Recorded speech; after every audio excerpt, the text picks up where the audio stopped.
செவ்வாயன்று மிலாதுன் நபி கொண்டாடப்பட உள்ள நிலையில் இஸ்லாமிய பெருமக்களுக்கு அதிமுக பொதுச் செயலாளர் எடப்பாடி கே பழனிசாமி வாழ்த்து. நபிகள் நாயகத்தின் போதனைப்படி அன்பு பெருகவும், அமைதி தவழவும், சமரசம் உலவவும், சகோதரத்துவம் தழைக்கவும் அயராது உழைத்திட உறுதி ஏற்போம் என வாழ்த்து. சென்னை கிண்டியில் முன்னாள் அமைச்சர் ராமசாமி படையாச்சியார் 107வது பிறந்த நாளையொட்டி அதிமுக சார்பில் மரியாதை. ராமசாமி படையாச்சியாரின் திருவுருவப் படத்துக்கு அதிமுக சார்பில் முன்னாள் அமைச்சர் ஜெயக்குமார் உள்ளிட்ட கழக நிர்வாகிகள் மலர் தூவி மரியாதை.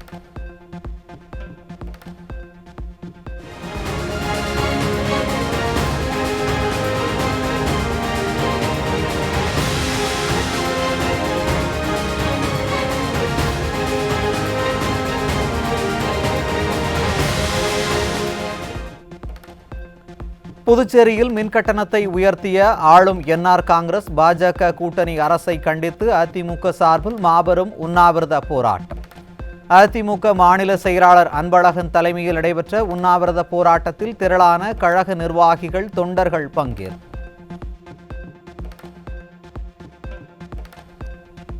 சென்னை குரோம்பேட்டை அரசு மருத்துவமனையில் வைரஸ் காய்ச்சலால் பாதிக்கப்பட்டு சிகிச்சை பெறுவோரின் எண்ணிக்கை தொடர்ந்து அதிகரிப்பு. விடிய அரசின் சுகாதாரத்துறையின் அலட்சியத்தால் மாநகர் முழுவதும் வைரஸ் காய்ச்சல் பரவி வரும் நிலையில் 20க்கும் மேற்பட்டோருக்கு மருத்துவமனையில் சிகிச்சை. சென்னை திருவல்லிக்கேணி தொகுதியில் சட்டம் ஒழுங்கு பிரச்சினைகள் குறித்து காவல்துறை உயர் அதிகாரிகளுடன் ஆய்வு நாடகம் நடத்திய வாரிசு அமைச்சர். பொம்மை முதல்வர் சட்டம் ஒழுங்கை பாதுகாப்பார் என வாரிசு அமைச்சரே நம்பவில்லையா? அதனால்தான் தனது தொகுதி குறித்து தனியாக ஆய்வு கூட்டம் நடத்துகிறாரா என மக்கள் கேள்வி. காவல்துறை உயரதிகாரிகளை அழைத்து தனியாக ஆய்வு கூட்டம் நடத்தும் அளவிற்கு வாரிசு அமைச்சரின் தொகுதியில் குற்ற சம்பவங்கள் அதிகரித்து விட்டதா என மக்கள் கேள்வி. சென்னை முழுவதும் போதைப்பொருள் புழக்கம் அதிகரித்திருக்கும் சூழலில் சேகர்பாபு, மாசு போன்றவர்களும் காவல்துறை அதிகாரிகளோடு ஆய்வு கூட்டம் நடத்துவார்களா எனவும் கேள்வி. பத்திரிகையாளர் சவுக்கு சங்கர் தொடர்பான வழக்கில் செவ்வாயன்று இறுதி உத்தரவு பிறப்பிக்கிறது உச்சநீதிமன்றம். சவுக்கு சங்கர் வழக்கில் அனைத்து தரப்பும் நாளை எழுத்துப்பூர்வ வாதங்களை தாக்கல் செய்ய உச்சநீதிமன்றம் உத்தரவிட்டிருந்தது.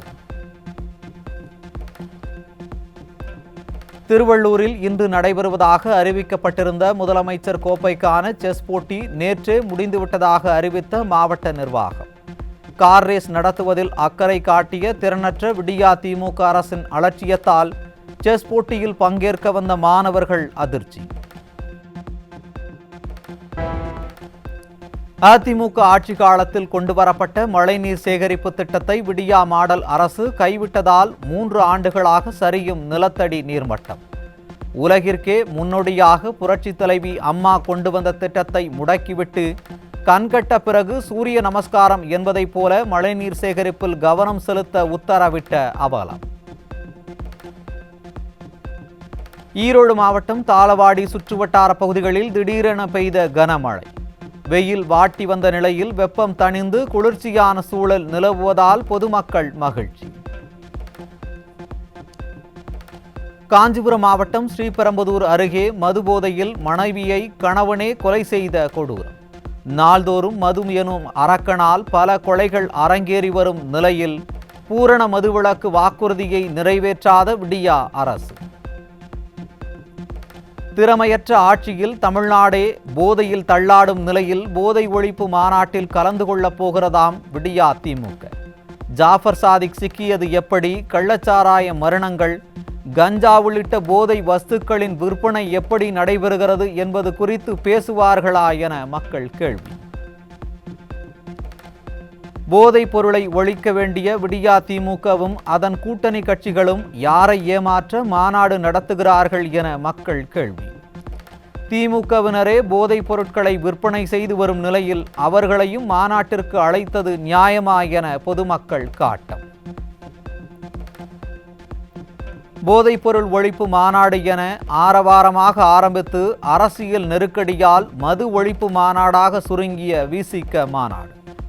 அடங்கமறு அத்துமீறு ஆட்சியில் பங்கு என பேசியவரை மிரட்டி உருட்டி பணிய வைத்ததா விடியா திமுக என மக்கள் கேள்வி. சமத்துவம் சமூக நீதி என பேசிவிட்டு கூட்டணி கட்சியான விசிகவை துளியும் மதிக்காத விடியா திமுக. விடியா ஆட்சியில் 20க்கும் மேற்பட்ட விசிகவை சேர்ந்தவர்கள் கொலை செய்யப்பட்ட நிலையில் 160க்கும் மேற்பட்ட விசிக கொடிக்கம்பங்கள் அடாவடியாக அகற்றப்பட்டிருப்பதாக தகவல். மதுரை வெள்ளக்கல் அருகே வெயிலின் தாக்கம் காரணமாக விவசாய நிலத்தில் பயங்கர தீ விபத்து. பல மணி நேரம் எரிந்த தீயை அணைக்க முடியாமல் திணறிய தீயணைப்பு துறையினர்.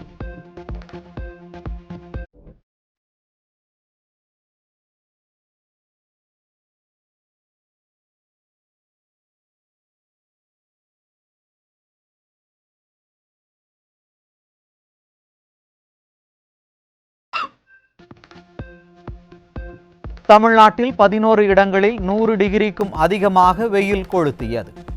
அதிகபட்சமாக மதுரையில் 105 டிகிரி பாரன்ஹீட் வெப்பநிலை பதிவானதால் மக்கள் கடும் அவதி. திறமையற்ற ஆட்சியின் அவலத்தால் தொடரும் கந்துவட்டி உயிரிழப்பு சம்பவங்கள். மதுரை மேலூர் அருகே கடந்த சில நாட்களுக்கு தந்தை விஷமருந்தி தற்கொலை செய்து கொண்ட நிலையில் தற்போது தாயும் கவலைக்கிடமாக இருப்பதாக மகள்கள் வேதனை. கடைக்கு வந்து உட்காந்துக்கிட்டு அதை வாங்கி கொடு இதை வாங்கி கொடு, அம்மா வீட்டு வேலைக்கெல்லாம் கூப்பிடுவாங்க. வட்டி காசு கொடுத்தா கரெக்டா கொடுத்தாலும் நீ வீட்டுக்கு வந்து வேலை பார்க்கணும்னு சொல்லி அம்மா டெய்லி போய் வேலை பார்த்துட்டு வரும். காசுலாம் டெய்லி காலையில் 6 மணிக்கு வந்து உட்காந்து கதவை தட்டி வீட்டுக்குள்ள வந்து உட்காந்து எல்லாரும் பேசியே இது பண்ணிடுவாங்க அப்பாவை அம்மாவை. சிவகங்கை அருகே ரேஷன் அரிசி கடத்தி சென்ற கார் இருசக்கர வாகனத்தின் மீது மோதி விபத்துக்குள்ளானதில் முதியவர் பலி. காயமடைந்த நபர் மருத்துவமனையில் அனுமதிக்கப்பட்ட நிலையில் 1 டன் கடத்தல் ரேஷன் அரிசி பறிமுதல்.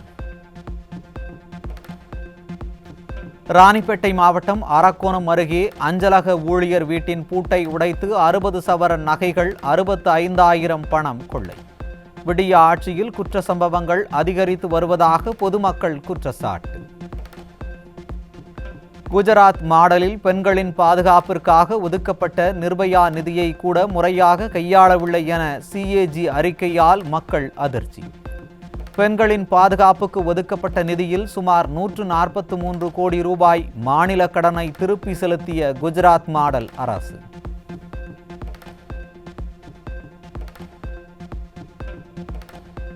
குஜராத் மாடல் அரசு பெண்கள் பாதுகாப்பிற்காக ஒதுக்கப்பட்ட நிதியில் சுமார் 34% மட்டுமே செலவு செய்துள்ளதாக சிஏஜி அறிக்கை. விளம்பரங்களில் கவனம் செலுத்தும் மிஸ்டர் 56 இன்ச் அரசு சொந்த மாநில பெண்களின் பாதுகாப்பில் அக்கறை செலுத்தாதது ஏன் என பலரும் கேள்வி.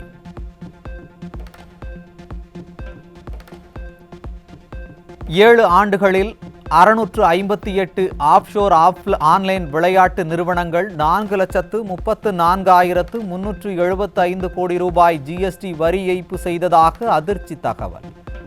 ஊறுகாய் வியாபாரிகளிடமெல்லாம் கழுத்தில் துண்டு போட்டு ஜிஎஸ்டி வசூலிக்கும் மத்திய அரசு ஆன்லைன் கேமிங் நிறுவனங்களிடம் ஜிஎஸ்டி வரியை வசூலிக்காமல் அலட்சியம். ஆந்திராவில் வீட்டில் இருந்த 2 சமையல் எரிவாயு சிலிண்டர்கள் அடுத்தடுத்து வெடித்ததால் தரைமட்டமான வீடு. படுகாயமடைந்த 8 பேர் மருத்துவமனையில் தீவிர சிகிச்சை பிரிவில் அனுமதி. கென்ய அரசியல்வாதிகள் மற்றும் அதிகாரிகளுக்கு லஞ்சம் கொடுத்ததை வெளியிட நேரிடும் என வெளிப்படையாக எச்சரித்த அதானி நிறுவனம். இந்தியாவிலும் விரைவில் இதுபோன்ற அறிக்கை வெளிவரலாம் என அரசியல் நோக்கர்கள் கருத்து. சீனாவின் ஷாங்காய் நகரை தாக்கியது பெபின்கா சூறாவளி புயல். சூறாவளி காற்றால் மரங்கள் விழுந்து மின்சாரம் துண்டிப்பு.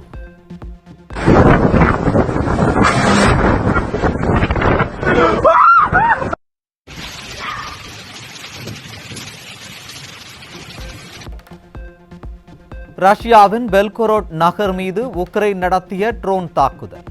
கட்டடங்கள் மற்றும் கார்கள் தீக்கிரையாகும் பரபரப்பு காட்சிகள்.